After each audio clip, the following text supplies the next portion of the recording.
अस्सलामुअलैकुम वरहमतुल्लाह। अल्लाह आपके चेहरे रोशन रखे और आपका ज़ौक़ सलामत रखे।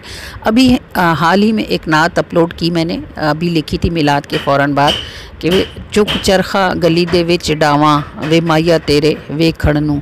ये बाबा फरीदुद्दीन मिठनकोट वाले जो हैं उनकी काफ़ी है, एक सूफियाना कलाम है, ये उसका बहर है, उस पर लिखा था मैंने कि घर अंदरों बार सजावां वे माया तेरे वे खड़नू। तो तबसरे में किसी ने एतराज़ किया कि माये तुम्हें तो ऐब होते हैं, आपने ये लफ्ज़ क्यों इस्तेमाल किया।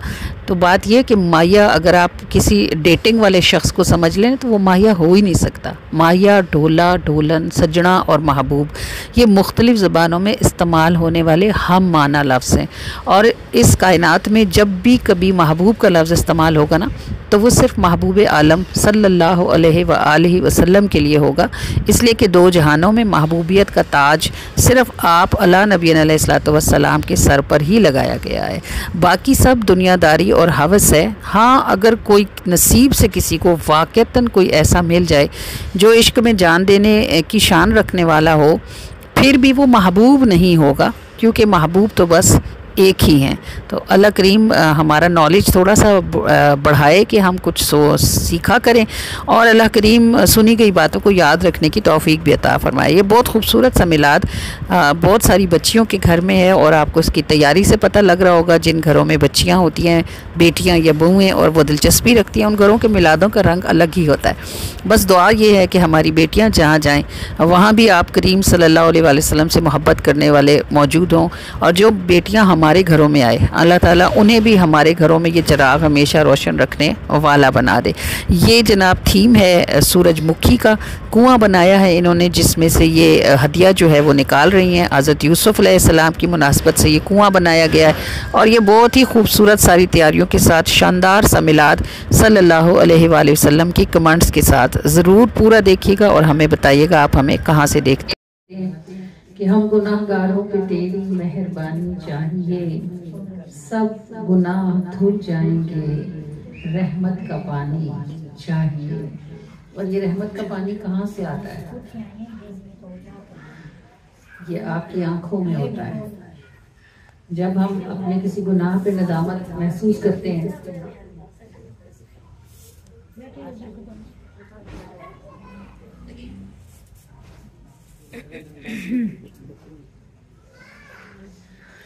जब हम अपने किसी गुनाह पे नदामत महसूस करते हैं और फिर शर्मिंदगी से रोते हैं, तो अन-नदमु तौबा के असल में नदामत या शर्मिंदगी ही तौबा होती है।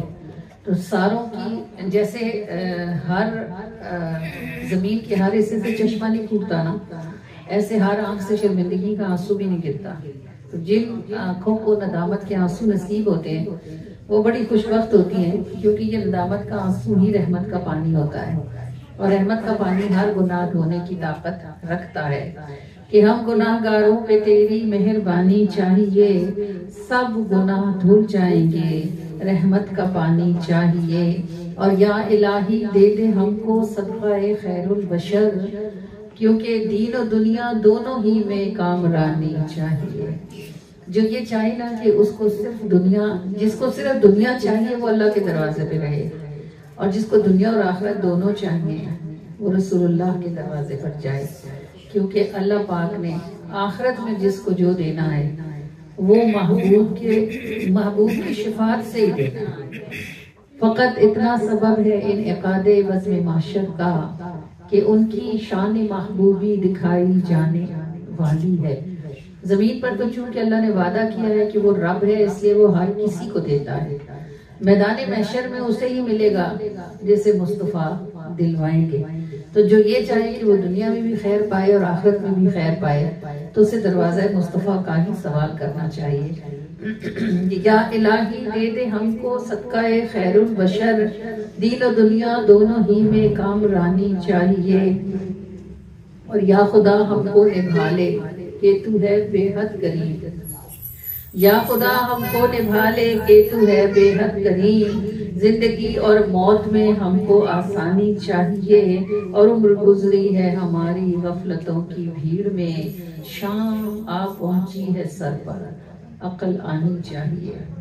उम्र गुजरी है हमारी गफलतों की भीड़ में, शाम आ पहुंची है सर पर, अकल आनी चाहिए, हम गुनाहगारों पे तेरी मेहरबानी चाहिए, सब गुनाह धुल जाएंगे, रहमत का पानी चाहिए। जी आप करीम सल्लल्लाहु अलैहि वसल्लम की रहमत वाली ज़ात पर सलाम जब मैं पढ़ूंगी तो आपने इसको मोहब्बत के साथ मेरे पीछे दोहराना है। और महफिल मिलाद अलावा मोहब्बत के कुछ नहीं होती, जिनसे मोहब्बत होती है उन्हीं के लिए खर्च किया जाता है, जिनसे मोहब्बत होती है उन्हीं की बात सुनी जाती है, और जिनसे मोहब्बत होती है उन्हीं के लिए घरों से निकला जाता है। अल्लाह पाक हमें इन मोहब्बतों के साथ इस महफिल के आखिर तक जाने की तौफीक अता फरमाए, और अल्लाह करीम इस महफिल से उठने के बाद हमारी मोहब्बतों में इजाफा फरमाए कि आई खुशबू लिए उनकी बातें सबा, सारी महफिल में जलवे चमकने लगे।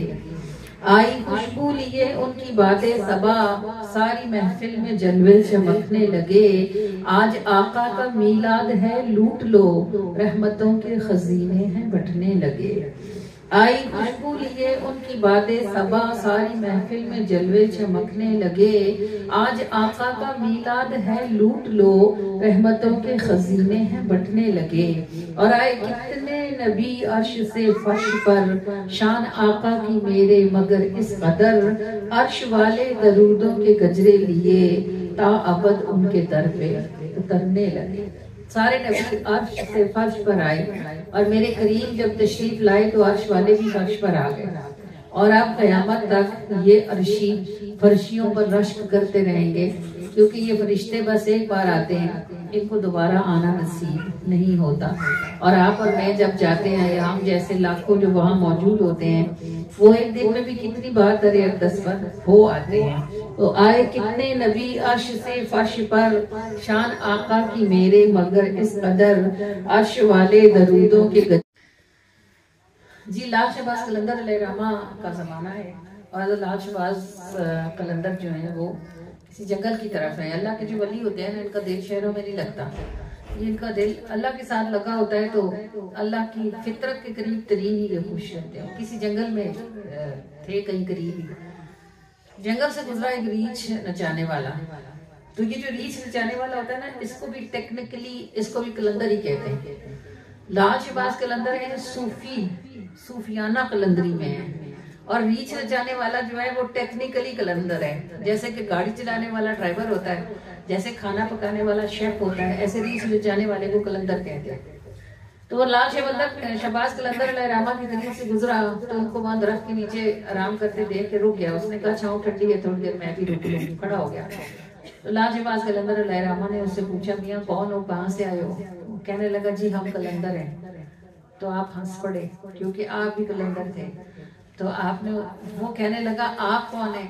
तो लाल शहबाज कलंदर अलैहिर्रहमा मुस्कुराए, और आपने फरमाया हम भी कलंदर हैं। वो कहने लगा आप कैसे कलंदर हैं, आपका रीछ कहाँ है? तो लाल शहबाज कलंदर ने कहा हम रीछ के बगैर ही तमाशा करते हैं। उसने कहा रीछ के बगैर कैसे तमाशा होता है? आपने फरमाया पहले तुम अपने रीछ का तमाशा दिखाओ, फिर हम तुम्हें बगैर रीछ के तमाशा दिखाएंगे। उसने जी रीछ को डुगडुगी बजाई, और जो कुछ सिखाया हुआ था रीछ को वो लाल शहबाज कलंदर को दिखा दिया। उसका रीछ थक गया, वो बैठ गया। तो उसने लाल शहबाज कलंदर से कहा अब आप अपना तमाशा दिखाएं, आप कैसे रीछ के बगैर कलंदर हैं? तो लाल शहबाज कलंदर अलैहिर्रहमा उठ के खड़े हो गए। दो दरख्त करीब करीब उगे हुए थे।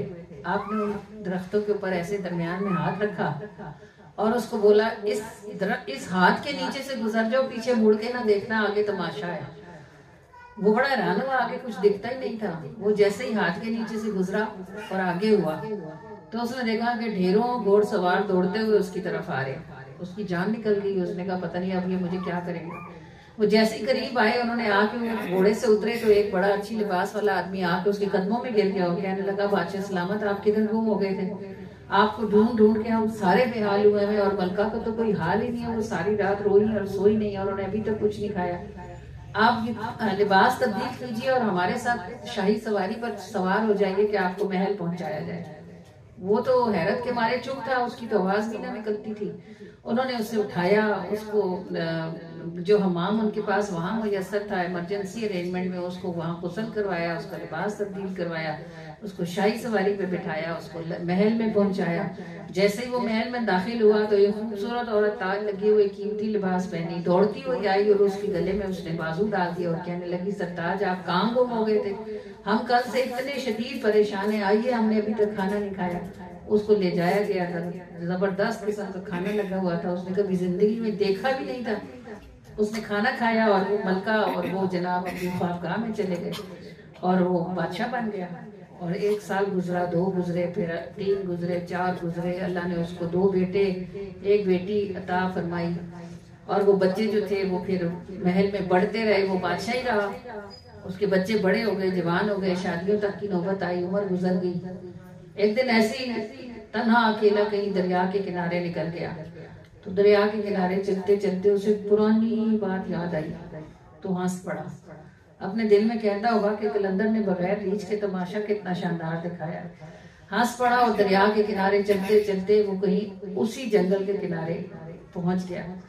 जाके देखा तो वो दरख्त उसी तरह लगे हुए थे और लाल शहबाज कलंदर वैसे ही हाथ रख के खड़े हुए थे। वो लाल शहबाज कलंदर को उसने देखा तो वो दौड़ा उनकी तरफ, तो उनको बताया कि उसने जिंदगी में क्या क्या याशियां कर ली और उसके कितने अब मजे हैं, वो इतनी बड़ी सल्तनत का बादशाह है। जैसे ही उन्हें मिलने को दौड़ा तो हाथ के नीचे से बाहर निकल आया। जब बाहर निकला उन्होंने हाथ उठा लिया। जब हाथ उठाया और पीछे मुड़ के देखा तो न दरिया था, न शाही सवारी थी, ना ही कोई बादशाह था। वही गुदड़ी थी उसके जिस्म पर और वही रीछ उसका साथ बंधा हुआ था। तो वो पिटने लगा, आए मेरी सल्तनत, आए मेरी मलका, आए मेरे बच्चे, आए मेरा फलां। लाल शहबाज कलंदर मुस्कुराए और आपने फरमाया, मियां सब तमाशा है, कोई चीज हकीकत नहीं है, सब तमाशा है।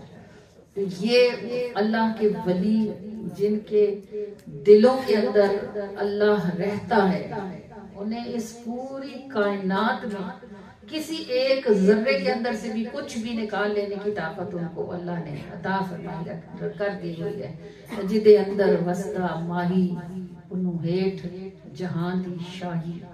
जिसको अल्लाह मिल जाए, जिन्हों मौला मिल जाए बंदिया, उनकी जात हो बेपरवाही। जिसको अल्लाह मिल जाता है उसके लिए फिर ना तो कोई बात नामुमकिन रहती है और ना ही उसे किसी चीज में दिलचस्पी रहती है। तो अल्लाह करीम तौफीक अता फरमाए कि दिल बंदा अपने रब के साथ लगाए, क्योंकि हक यही है, इसके सिवा जो है सब तमाशा है।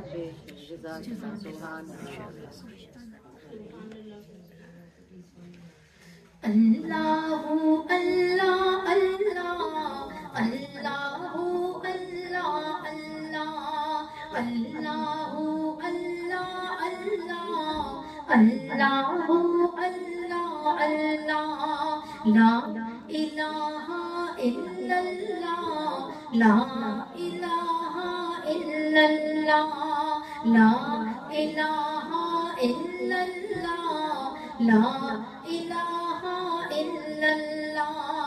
इन ज़मीनों आसमानों में तेरा मस्कन कहाँ, बंदाए मोमिन के दिल में नूर तेरा है मुकीम, बंदाए मोमिन के दिल में नूर तेरा है मुकीम।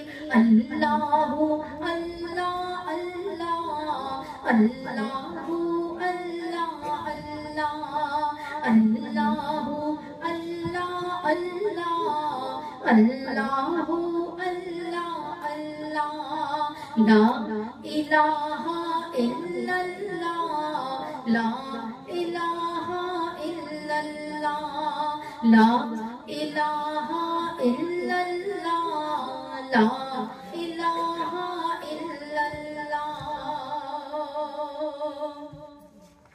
रात की स्याही का सजदा है तेरी ही जात को, रात की स्याही का सजदा है तेरी ही जात को, रोशनी सूरज की दिन को जगमगाए रोशनी सूरज की दिन को जगमगाए ऐ करीम। अल्लाह अल्लाह अल्लाह अल्लाह अल्लाह अल्लाह ला इलाहा इल्लल्लाह ला इलाहा इल्लल्लाह ला इलाहा इल्लल्लाह ला इलाहा इल्लल्लाह। बारिशों को देख कर आँखें मेरी होती है नम। बारिशों को देख कर आँखें मेरी होती है नम। काश मेरे सब गुनाह धुल जाए इनमें ऐ रहीम। काश मेरे सब गुनाह धुल जाए इनमें ऐ रहीम। अल्लाह अल्लाह अल्लाह अल्लाह अल्लाह अल्लाह ला इलाहा इल्लल्लाह ला इलाहा इल्लल्लाह ला इलाहा इल्लल्लाह ला इलाहा इल्लल्लाह। सब्ज चादर से ढकी कदमों के नीचे ये ज़मीं।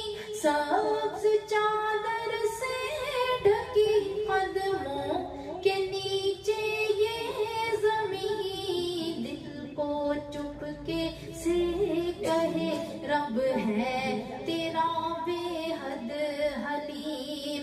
दिल को चुपके से कहे रब है तेरा बेहद हलीम। अल्लाह अल्लाह अल्लाह अल्लाह अल्लाह अल्लाह अल्लाह अल्लाह अल्लाह अल्लाह अल्लाह ला इलाहा इल्लल्लाह ला इलाहा इल्लल्लाह ला इलाहा इल्लल्लाह ला इलाहा इल्लल्लाह।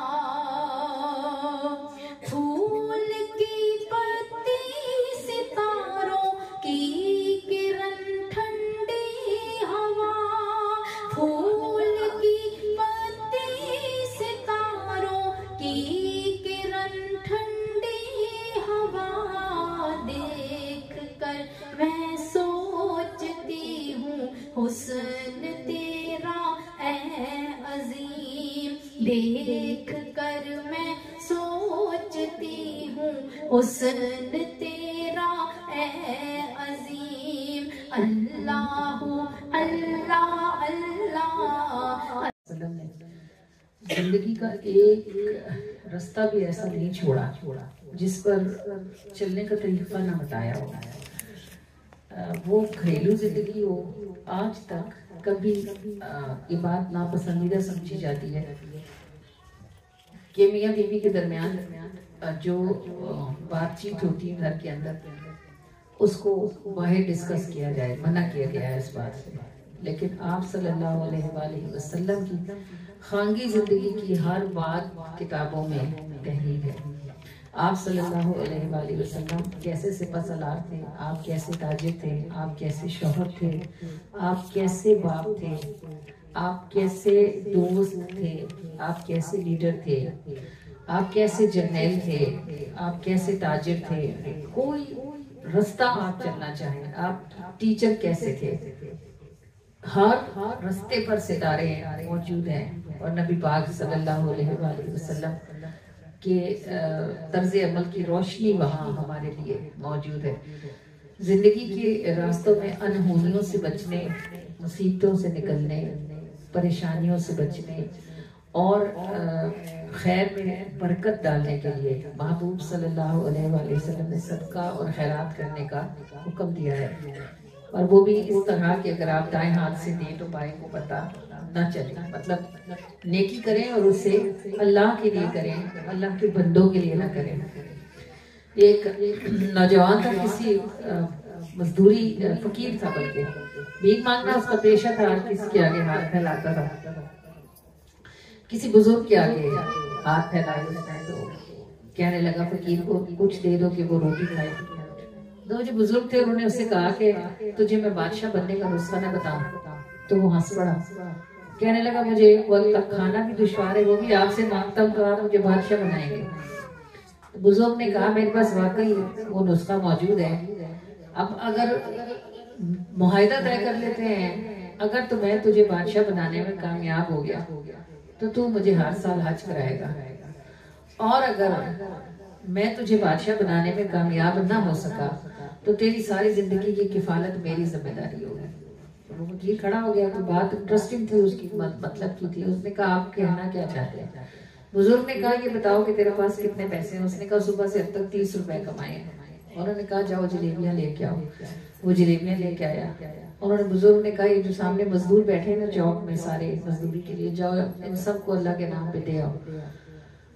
वो फकीर जलेबियां बांट के चला गया और बुजुर्ग ने उससे कहा कि 30 दिन के बाद जो भी जरूर हो अल्लाह की तरफ से, जो भी जाहिर हो, तुमने यहीं आके मुझे बताना, मैं तुम्हें इधर ही मिलूंगा।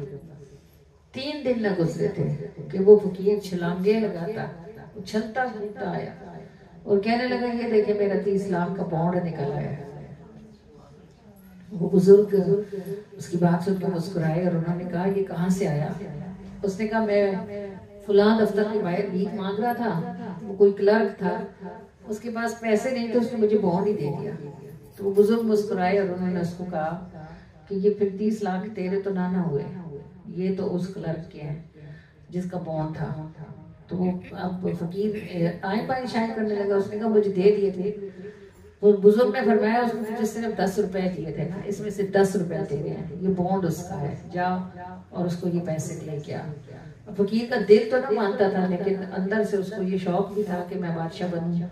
तो बादल नाख्वास्ता उस ऑफिस के में गया, उसने उस क्लर्क को ढूंढा और उससे बताया कि ये आपने मुझे जो बॉन्ड दिया था ये उसका नंबर निकला हुआ है और इस पे 30 लाख रुपए मिल रहे हैं। तो क्लर्क के तो 14 तबक रोशन हो गए। उसने ऐसा ईमानदार बंदा किधर देखा था। उसने उस वक्त ही दफ्तर से छुट्टी ली और वो डीसी के ऑफिस पहुंचा। उसने 30 लाख रुपयों में से कंस्ट्रक्शन कंपनी रजिस्टर्ड करवाई, फकीर को अपने साथ हाफ का पार्टनर बनाया और दोनों ने मिलकर ठेके लेना शुरू किए। तो काम चूंकि चलता ईमानदारी पर है और ये पहला सबक उन्हें मिल चुका था। क्लर्क को फकीर से मिला था और फकीर को बुजुर्ग से मिला था कि ईमानदारी से काम करना है। तो ठेकेदार बहुत कम ही ईमानदार होते हैं, तो किसी को बुरा ना लगे लेकिन ये हकीकत है। हर किसी को ठेकेदारों के हाथ लग ही चुके होंगे। जितने लोगों ने घर बनवाए हैं या जिन्होंने कोई बिजनेस स्टार्ट किया वो बहुत अच्छी तरह इस बात को जानते हैं कि ये दिखाते कुछ हैं पहुंचाते कुछ हैं। कम लोग ऐसे होते हैं कि जो अपनी कमिटमेंट पर पूरे उतरते हैं। बहुत ज्यादा लोग ऐसे होते हैं जो आधा लगाते हैं और आधा खा जाते हैं। बल्कि हमारी तो बदनसीबी है कि हम बहुत बड़े ऊंचे दर्जे से हमें ये सुनने को मिलता है कि अगर वो खाते हैं तो लगाते भी हैं। वल्लाह आलम लगाए कहाँ होंगे, हमें तो सब खाया हुआ ही नजर आता है।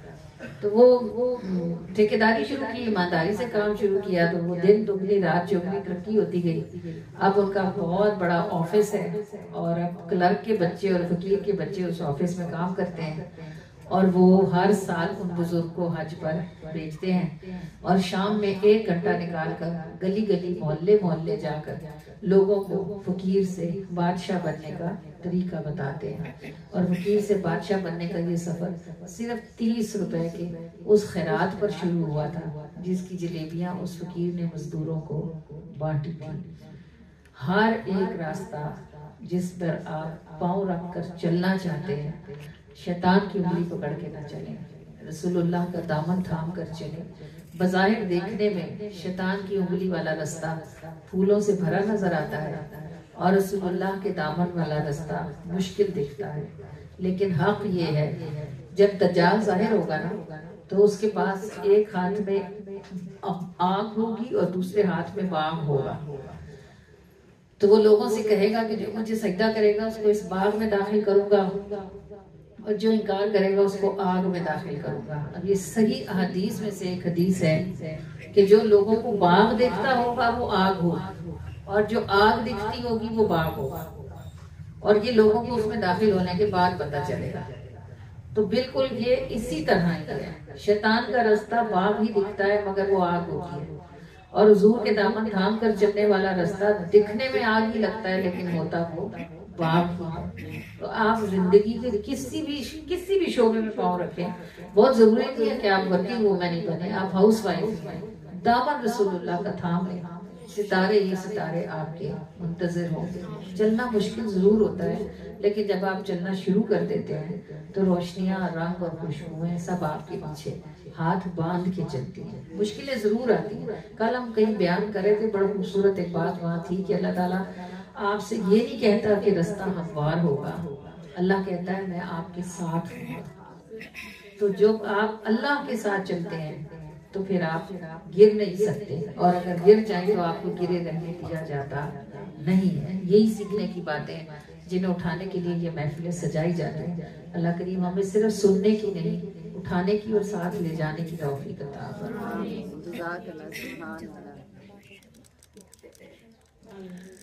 कदमों से सितारे फूटते हैं जब पाँव ज़मीन पर धरते हैं।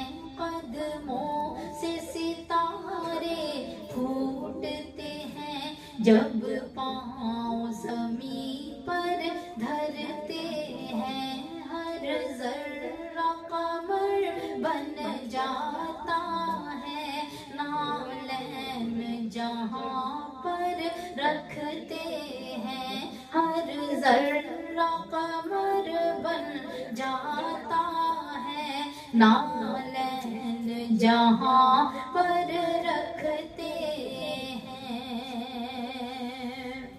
वो उनकी सवारी का अपनी महफिल में आने का मंज़र, वो उनकी सवारी का अपनी महफिल में आने का मंज़र है। नूर की बारिश हर लम्हा है, नूर की बारिश हर लम्हा, खुशबुओं के झोंके चलते हैं।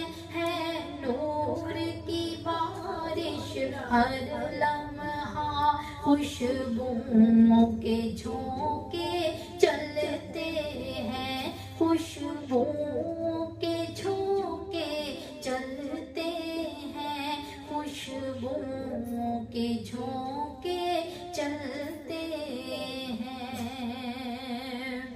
है शहद से भी मीठा लहजा, हमदर्द नरम और प्यार भरा है। शहद से भी मीठा लहजा, हमदर्द नरम और प्यार भरा।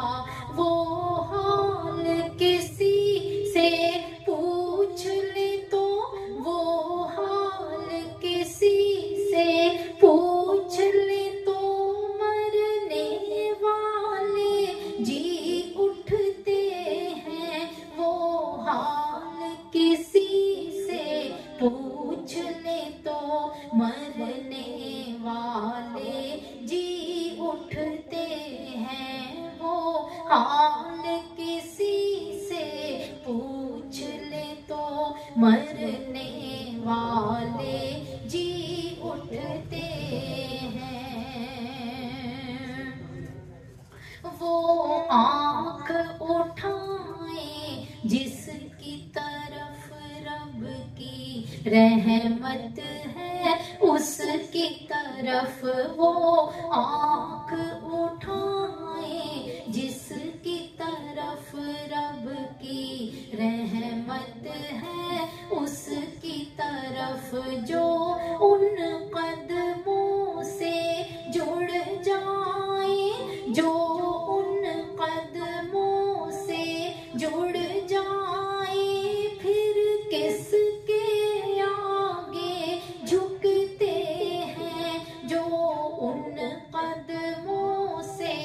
जुड़ जाए, फिर किसके आगे झुकते हैं। जो उन कदमों से जुड़ जाए, फिर किसके आगे झुकते हैं। महबूब है वो, मुख्तार भी है, सब शान उन्हीं के लायक है। महबूब है वो, मुख्तार भी है, सब शान उन्हीं के लायक है। फिर उस पे करम इतना ज्यादा, फिर उस पे करम इतना ज्यादा, हम जैसों को मरहम रखते हैं। फिर उस पे करम इतना ज्यादा, हम जैसों को मरहम रखते हैं। फिर उस पे करम इतना ज्यादा, हम जैसों को मरहम रखते हैं। कोई जुर्म नहीं ऐसा जिस पे ना उनकी निगाह का पहरा हो। कोई जुर्म नहीं ऐसा जिस पे ना उनकी निगाह का पहरा हो। होती है इन्हें तकलीफ मगर, होती है इन्हें तकलीफ मगर, उम्मत के पर्दे ढकते हैं। होती है इन्हें तकलीफ मगर, उम्मत के पर्दे ढकते हैं। कदमों से सितारे टूटते हैं, जब पाँव ज़मीन पर धरते हैं। हर ज़र्रा कमर बन जाता है, नालहन जहाँ पर रखते हैं। हर ज़र्रा कमर बन जाता है, नालहन जहाँ पर रखते हैं।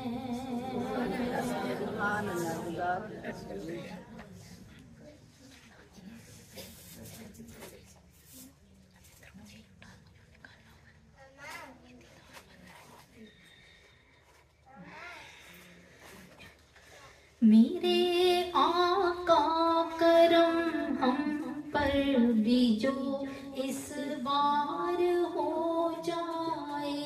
मेरे आका करम हम पर भी जो इस बार हो जाए। खुली आँखों से हमको आपका दीदार हो जाए। खुली आँखों से हमको आपका दीदार हो जाए। सहाबा आँख भर कर देखते ना थे रुखे अनवर। वजूदे पाक की खुशबू से दामन दिल का भरते थे। वो आवाज सुनते थे कि जिसको हम तरसते हैं। उन्हें वो कुर्ब हासिल था कि हम जिसको मचलते हैं। तसव्वुर हम बनाते हैं, तसव्वुर बन नहीं पाता कि वो नूरे खुदा पैर कर में हमसे ढल नहीं पाता मेरे सैयद, तो फिर हम आपसे यूं गिड़गिड़ाते हैं मेरे आका।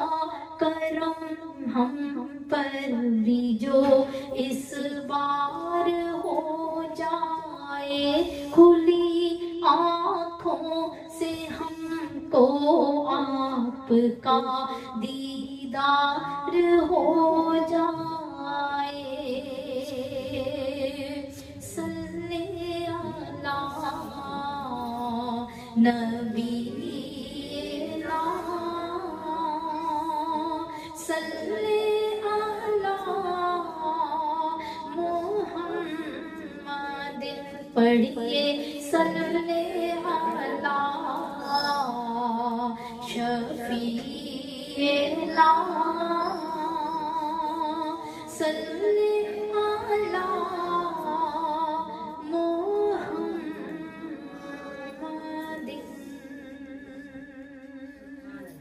जज़ाकल्लाह सुभान अल्लाह।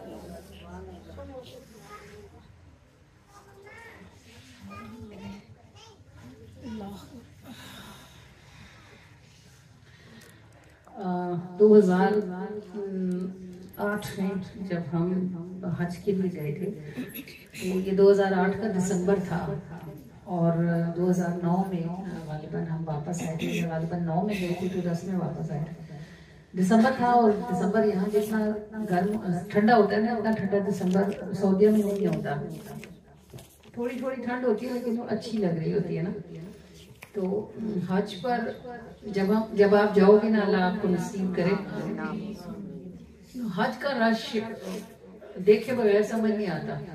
कहते हैं कि रश होता है, लेकिन जब बंदा जाता है ना तो फिर उसको समझ आती है कि रश क्या चीज होती है। पाँव रखने को आपको नमाज के लिए खड़े होने को जगह नहीं मिलती, किसी जगह नहीं मिलती। अगर आप काबे की छत पे भी चले जाए ना, चौथे फ्लोर पे भी चले जाए, वहां भी पाँव रखने की जगह नहीं होती। तो वो मदीना हम लोग पहले गए थे और फिर बाद में हमने हज किया था और फिर हमने बाकी टाइम मक्का में गुजारा था। तो वो रात थी कि जो नात असल में आप सुनने जा रहे हैं, इसका बैकग्राउंड है, इस नात का बैकग्राउंड है जो मैं आपको बताने जा रही हूँ। तकरीबन रात का 1:30 का टाइम था जब मैं मस्जिद नबवी से निकली। उस वक्त ये परमिट वाला चक्कर नहीं था, रात को ज़्यादा खुलती थी और तकरीबन तहज्जुद के टाइम तक खुली रहती थी नबी पाक सल्लल्लाहु अलैहि वसल्लम दरवाज़ा पाक। आप जितनी देर मर्जी वहाँ बैठ लें। तो 1:30 का टाइम होगा तकरीबन मैं निकली। उस वक्त ये मोबाइल ऐसे नहीं थे ना 2009 में, और इतना मतलब इस तरह कॉमन नहीं थे हमारे पास। मेरे और रफीक साहब पास जो सेल्स थे, नोकिया का गालिबन हमारे पास कोई फोन था दोनों के पास ना, और उस पर जरा कॉल मुश्किल से हमें लगती थी।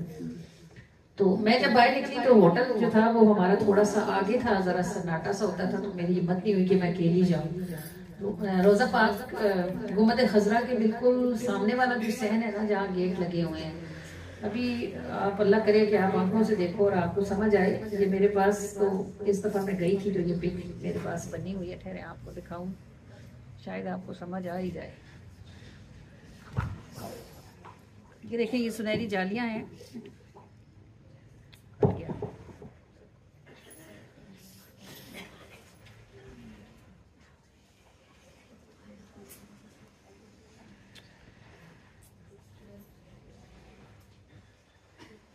मैंने कहा आप इसको देखेंगे तो फिर आपको शायद ज़्यादा अच्छी सी समझ आएगी मेरी बात की कि मैं आपको क्या बताना चाह रही हूँ।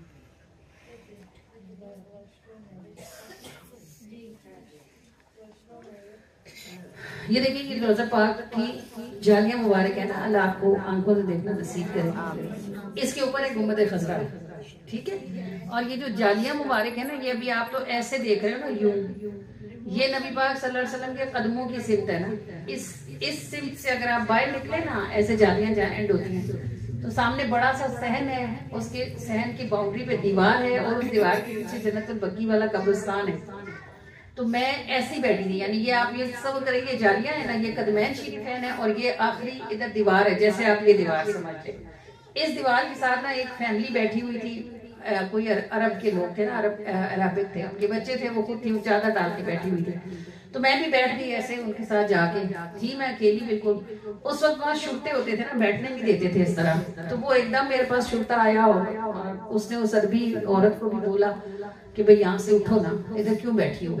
तो वो तो अरबी में थी, उसने कुछ कहा तो उससे तो वो हट गया और फिर मेरे पास आया। तो हम पाकिस्तानी दूर से ही दिखते हैं कि पाकिस्तानी है, तो मेरे पास आया तो उसने मुझे भी झटका, यल्ला जनाना। तो मैं अब उसको क्या कहती हूँ और तो मुझे कुछ समझ गया। तो मैंने उसको कहा इंतजार इंतजार। अब इंतजार तो उसको यंजुर कुरान का लफ्ज है, उसको समझ तो आती होगी। फिर भी उसने मुझे झिड़क के कहा कि उठो और यहाँ से जाओ। तो मैं रात को 1:30 बजे अकेली कहाँ जाती, मैं अब रफीक साहब का इंतजार कर रही थी। तो मैंने अपने दिल में कहा, मैंने कहा या रसूल अल्लाह, इसको तो मेरी बात की समझ नहीं आती, आपको तो आती है ना, मैं अकेली नहीं जा सकती, मुझे यहाँ रुकना है। मैंने रफीक साहब को बोला था कि मैं बाहर निकलूंगी तो मैं इस नंबर वाले गेट के पास इंतजार करूंगी। और ये मुझे अच्छी तरह पता था कि वो इतनी बदतमीजी करते थे, तो वो आपके हाथ से बैग भी छीन लेते थे और अगर उनका बस नहीं चलता तो वो आपको धकेल के वहां से हटाते। तो ये हम देखते रहते थे। तब मुझे इस चीज से डर भी लग रहा था कि अगर ये मुड़ के आया तो ये पता नहीं फिर बदतमीजी करेगा मेरे साथ आके। तो अभी मैं दिल में कह रही थी कि या रसूल अल्लाह, आप तो समझते हैं ना कि मेरी मुश्किल है, मैं यहाँ से हट नहीं सकती। वो आप यकीन करें आगे चौथे गेट तक गया, फिर मुड़ के मुझे आया, अब वापस आया मेरे पास। और फिर मुझे आके कहता है भाई, अरबी में उसने मुझे कहा कि तुम इधर इंतजार कर लो। तो मैं फिर वहां अल्हम्दुलिल्लाह फिर मेरा बोझ हट गया, मैं वहां बैठ गई। फिर रफीक साहब को आने में 10 मिनट लगे, वो नवाफिल पढ़ रहे थे और उन्होंने फोन ऑफ किया हुआ था। 10-15 मिनट के बाद उन्होंने ऑन किया तो जाहिर मेरी बेल्स गई हुई थी, वो फिर निकल के आ गए मेरे पास, बैठ गए। तब उस सहन में बैठ के उस रात को ये नात जो भी आप सुनने जा रहे हो, इसको मैंने वहां बैठ के तब लिखा था जब मैं अपनी आंखों से देख चुकी थी कि अगर आप रसूलुल्लाह को मुश्किल में बुलाएं, पुकारें तो वो आपकी मदद करते हैं, वो आपकी बात को सुनते हैं। अब शायद यहाँ बैठकर आपको ये सुनना कोई बहुत मुश्किल ना लग रहा हो कि अगर वो उठा रहा था तो आप किसी और जगह बैठ जाते हैं, ऐसी बात नहीं होती। अगर वो आपको उठा देते हैं तो फिर आपको दाएं बाएं आगे पीछे कहीं भी नहीं होने देते, बस वो कहते हैं बाहर निकलो, बाहर निकलो। और बाहर जाहिर है मुझे पता था कि मेरे पास कोई जगह नहीं है। और मुझे ज्यादा टेंशन ये थी कि मैंने रफीक साहब को बोला हुआ था कि मैं इस नंबर गेट के पास आपको मिलूंगी। मुझे पता था अगर मैं वहां ना हुई तो वो परेशान होंगी। तो जाहिर है उससे मैं अपनी बात समझा नहीं सकती थी, लेकिन अल्हम्दुलिल्लाह जो समझ सकते थे उन्होंने मेरी बात समझ ली, सुम्मा अल्हम्दुलिल्लाह। अब आप उस ठंडी रात का तसव्वुर करेंगे, दिसंबर की रात जो हल्की हल्की फुल्की है और मेरा दिल इस खुशी से भरा हुआ है कि मेरे आका ने मेरी बात सुनी है। ये आपको कितना बड़ा प्राउड होता है आपको कि उनकी सारी मस्जिद खच खच भरी हुई है और उसमें आपने पुकारा कि या रसूल अल्लाह, ये तो सुनता नहीं, आप तो सुनते हैं ना, मेरे लिए कोई आसानी करे। तो उन्होंने उसी वक्त कर दी। वो मेरे देखते देखते आगे गया और उन्हीं कदमों में फिर मुड़ के आया और उसने मुझे कहा कि इंतजार कर लो। तो भाई जो मेरी खुशी का आलम था उस वक्त, यानी मैं रोती भी थी, मैं हंसती भी थी, मैं शुक्र भी करती थी और मेरा बस नहीं चलता था कि मैं सच्चा भी करूं कि अल्लाह ने हमें कैसा करीम आका अता फरमाया कि इतने सारे मेहमानों के बीच में उन्होंने मुझे भी देखा और मेरी भी बात सुनी। तो वहाँ जो उस वक्त कैफियत थी उस हवा के साथ, उस रात के साथ, वो यहाँ इस नात में मौजूद है कि एक अजब सा सहर आंखें बांध लेता है मेरी, नजर तेरे सब्ज गुंबद पर पड़े जब भी मेरी। एक अजब सा सहर आंखें बांध लेता है मेरी, नजर तेरे सब्ज गुंबद पर पड़े जब भी मेरी। रात है ठंडक है धीरे से चले ठंडी हवा, एक अजब सी बेखुदी है रूह पर उतरे मेरी। और सहन है घर का तेरे साया सब्ज गुंबद का है, मेरे ऐसे बख्त कब थे अब जो है किस्मत मेरी। सहन है घर का तेरे साया सबज गुंबद का है, मेरे ऐसे बख्त कब थे अब जो है किस्मत मेरी। एक अनोखा अपनापन है मस्जिदे नबवी में खास, एक अनोखा अपनापन है मस्जिदे नबवी में खास। पाँव रखा यूं लगा यहाँ रूह रहती है मेरी, और जालियों को चूम कर आता है झोंका झूम कर, देर तक खुशबू से महकी रहती है हस्ती मेरी। जालियों को चूम कर आता है झोंका झूम कर, देर तक खुशबू से महकी रहती है हस्ती मेरी। धीमा धीमा सा तबस्सुम लहजा जैसे चांदनी, दुनिया ही मरती है तुम पर, क्या हूँ मैं क्या मैं और हस्ती मेरी, और छाँव तो हर शहर में ही ठंडी होती है, मगर धूप भी तेरे शहर की जम करे ठंडी मेरी। छाँव तो हर शहर में ही ठंडी होती है, मगर धूप भी तेरे शहर की जा करे ठंडी मेरी। जालियों को चूम कर आता है झोंका झूम कर, देर तक खुशबू से महकी रहती है हस्ती मेरी। एक अनोखा अपनापन है मस्जिदे नबवी में खास, पाँव रखा यूं लगा यहाँ रूह रहती है मेरी। एक अजब सा सहर आंखें बांध लेता है मेरी, नजर तेरे सब्ज गुंबद पर पड़े जब भी मेरी। सुभान अल्लाह, जज़ाकल्लाह। एक अजब सा सहर आँखें बांध लेता है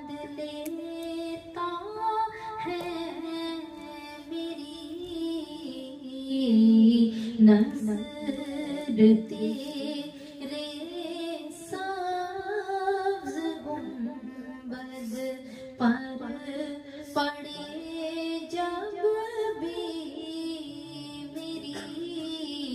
मेरी, नज़र तेरे सब्ज़ गुंबद पर पड़े जब भी मेरी।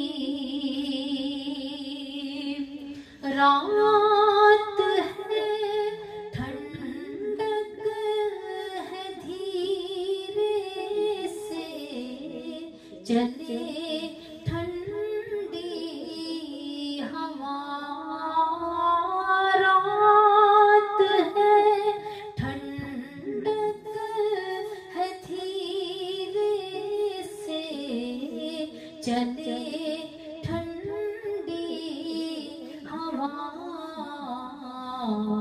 एक अजब सी बेखुदी है रूह पे उतरे मेरी,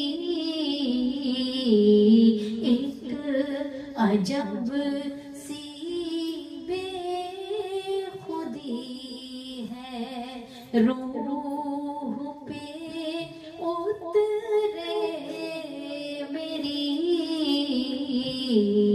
नज़र तेरे सब्ज़ गुंबद पर पड़े जब भी मेरी। सहन है घर का तेरे साया, सब्ज़ गुंबद का है।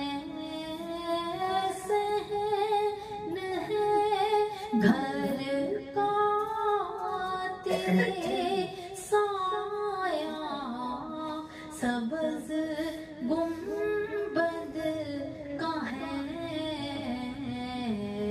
मेरे ऐसे वक्त कब थे, अब जो है किस्मत मेरी।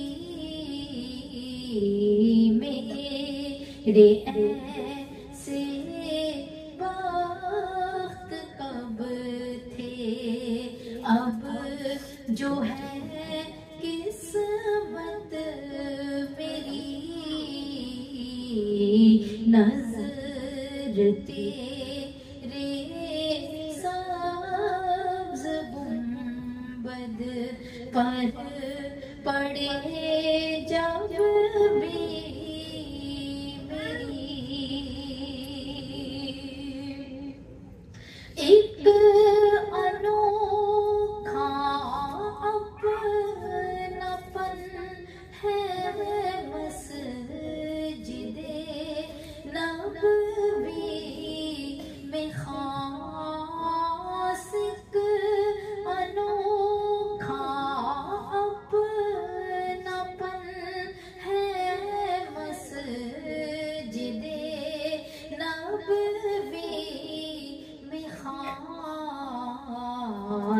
पाँव रखा यूं लगा यहाँ रूह रहती है मेरी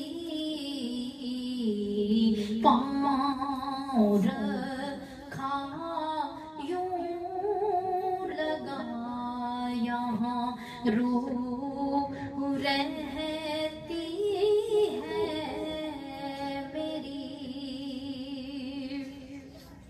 जालियों को चूम कर आता है झोंका झूम कर जालियों को चूम कर आता है झोंका झूम कर देर तक खुशबू से महकी रहती है हंसती मेरी देर तक खुशबू से महकी रहती है हंसती मेरी धीमा धीमा सा तबस्सुम लहजा जैसे चांदनी धीमा धीमा सा तबस्सुम लहजा जैसे चांदनी दुनिया ही मरती है तुम पे क्या मैं और हंसती मेरी दुनिया ही मरती है तुम पे क्या मैं और हंसती मेरी छाँव तो हर शहर में ही ठंडी होती है मगर छाँव तो हर शहर में ही ठंडी होती है मगर धूप भी तेरे शहर की जहाँ करे ठंडी मेरी धूप भी तेरे शहर की जहाँ करे ठंडी मेरी एक अजब सा सहर आँखें बांध लेता है मेरी नजर तेरे सब्ज गुंबद पर पड़े जब भी मेरी सुभान अल्लाह अल्लाहुम्मा सल्ली अला सय्यिदिना मुहम्मदिन अल्लाहुम्मा सल्ले अला सय्यिदना मुहम्मदिन। सुभान अल्लाह।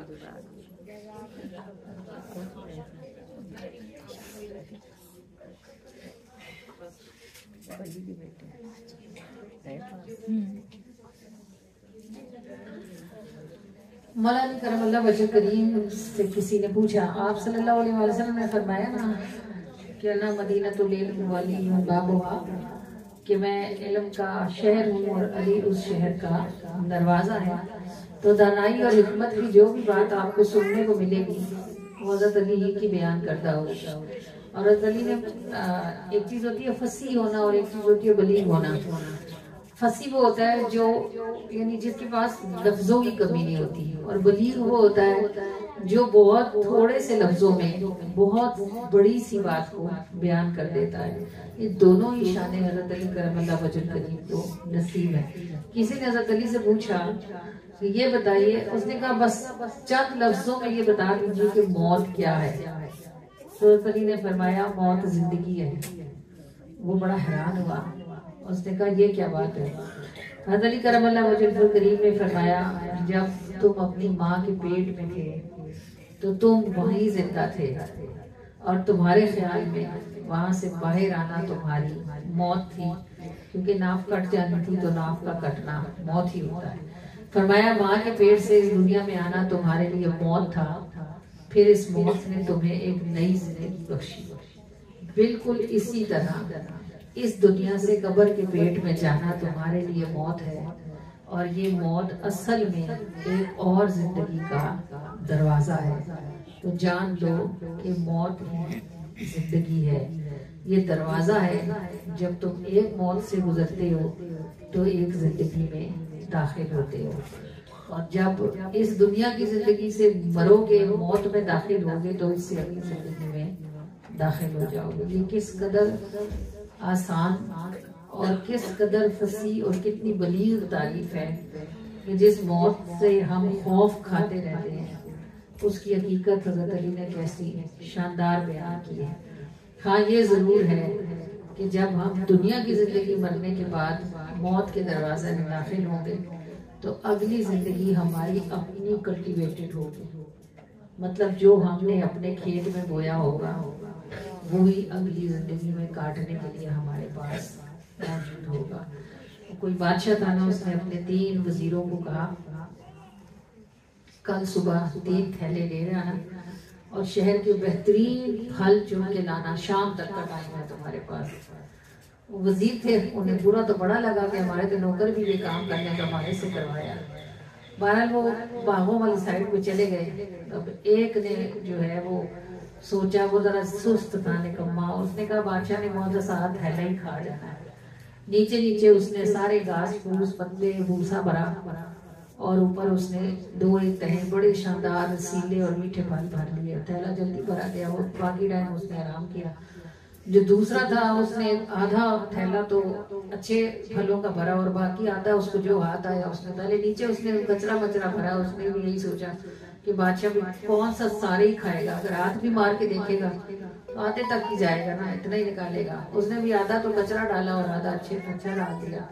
और जो तीसरा था उसको खौफ था। उसने कहा अगर बादशाह ने थैला उलट लिया तो क्या बनेगा, बड़े दरबार में जान से जाऊंगा। उसने पूरा दिन लगाया, सुबह से शाम तक। थैला बहुत बड़ा था, भरते भरते उसको शाम हो, लेकिन उसने चुन चुन के बेहतरीन फल भरे। जब तीनों अगले दिन अपना थैला लेके दरबार में पहुंचे तो बादशाह ने किसी एक का भी थैला ना खोला ना देखा। उसने जेलर को बुलाया और कहा इन तीनों को इनके थैलों समेत ले जाके अलग अलग कब्रों में बंद कर दो। अब आपको अच्छी तरह समझ आती होगी कि क्या हुआ होगा। जिसने अपने थैले को आधा से ज्यादा घास फूस से भर लिया था उसने तो खाए 2, 3, 4 दिन उसने अपने भरे हुए फल खाए और उसके बाद फल खत्म हो गए तो नीचे घास फूस पत्ते थे और रहना उसको 1 महीना था। वो 10 दिन भी ना निकाल पाया और भूख प्यास से मर गया। जो दूसरा था जिसने आधे अच्छे भरे थे और आधे कच्चे पक्के भरे थे वो कोई 15-17 दिन तक तो चले गया, लेकिन वो जो कच्चे और गंदे फल उसने भरे थे, जाहिर है उसको आखिर में वही खाने थे। उनके खाने की वजह से वो शदीद बीमार हुआ और फिर जेल से निकाल के उसको हॉस्पिटल भेजना पड़ा। और जो तीसरा था जिसने अपने थैलों को बेहतरीन फलों से भरा था, उसने आराम से 1 महीना पूरा कर लिया और उसको बाहर निकाला गया। तो वो बड़े एजाज और बड़े नाम इकराम का वारिस बना, उसको बड़ा बहुत कुछ नवाजा गया। तो ये कहानी असल में आपकी और हमारी जिंदगियों ही की है। हमने जब मौत के दरवाजे से गुजरना है तो सबने अपना अपना थैला लेके जाना है। अब जिसने अपने थैले में जो भरा होगा, क़यामत तक उसने अपने थैले पर ही गुजारा करना होगा। अब ये हम पर है कि हम अपने थैले को क्या भरते हैं।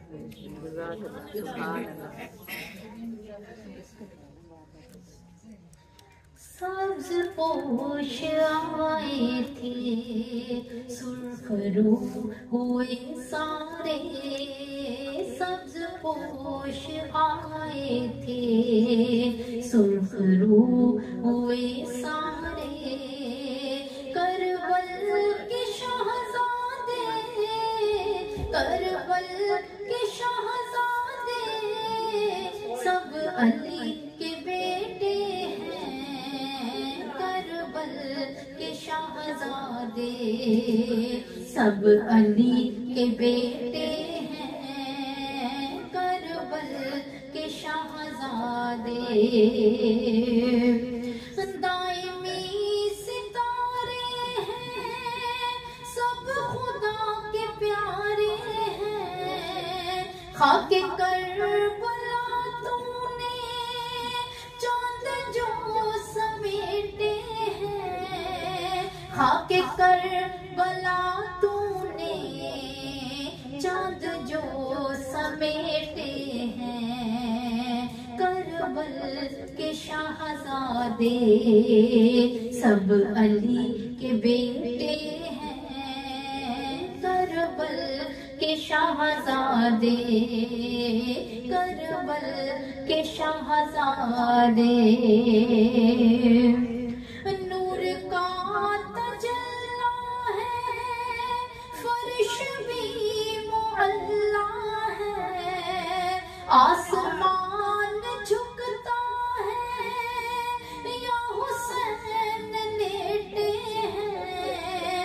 आसमान झुकता है, या हुसैन लेटे हैं। करबल के शहजादे, सब अली के बेटे हैं। करबल के शहजादे, करबल के शहजादे। जन्नतों के मालिक ने सलाम भेजा है। बाअदब फरिश्ते भी यहाँ पर लपेटे हैं। जन्नतों के मालिक ने सलाम भेजा है। बाअदब फरिश्ते भी यहाँ पर लपेटे हैं। आसमान झुकता है, या हुसैन लेटे हैं। आसमान झुकता है, या हुसैन लेटे हैं। करबल के शहजादे, करबल के शहजादे, सब अली के बेटे हैं। करबल के शहजादे।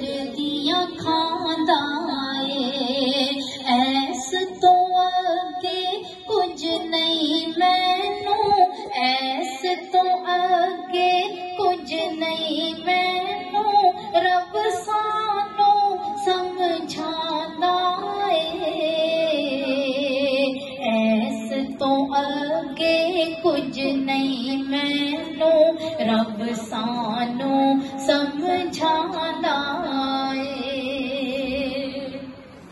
असल में ये जो हदिया ना इसका एक थीम है, इन्होंने ये कुआं बनाया हुआ है और जो इनका हदिया है ना वो कुएं के अंदर से निकलेगा। इस कुएं से इनको हज़रत यूसुफ अलैहिस्सलाम की याद आई। हज़रत यूसुफ अलैहिस्सलाम जब कुएं में गिरे थे और फिर वो बाहर निकाले गए थे, उन्होंने फरमाइश की कि कोई ऐसी नात ढूंढे जिसमें हज़रत यूसुफ अलैहिस्सलाम का जिक्र आता हो। अब 18 किताबों में से उस नात को ढूंढना जिसमें हज़रत यूसुफ का जिक्र आता हो तो बड़ी मुश्किल बात है। ये 1000 से ऊपर नाते हैं।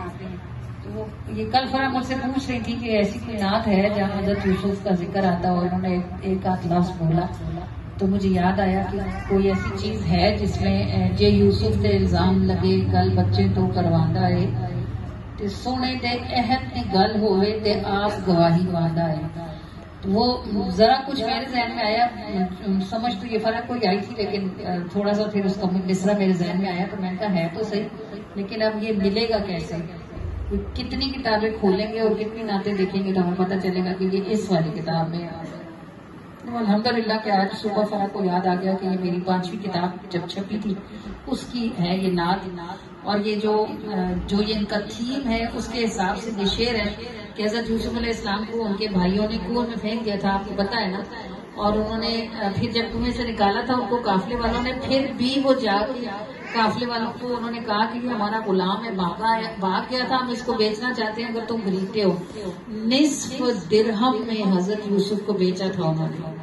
और अगर उन्हें पता होता कि कुएं में हज़रत यूसुफ को फेंकने से हज़रत यूसुफ मिस्र की बादशाही तक पहुंचेंगे तो उनमें से कोई भी हज़रत यूसुफ को कुएं में न फेंकता बल्कि खुद गिरता।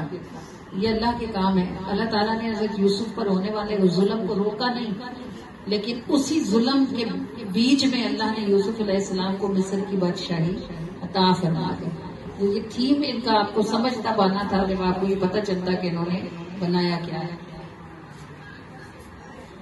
यूसुफ ते इल्जाम लगे गल बच्चे तो करवांदा है। सोहणे दे अहल दी गल होवे ते सोहणे दे अहल दी गल होवे ते आप गवाही पांदा है। सोहणे दे अहल दी गल होवे ते आप गवाही पांदा है। आपने घर नू छड़ के कसमा ओ दे घर दिया खांदा है।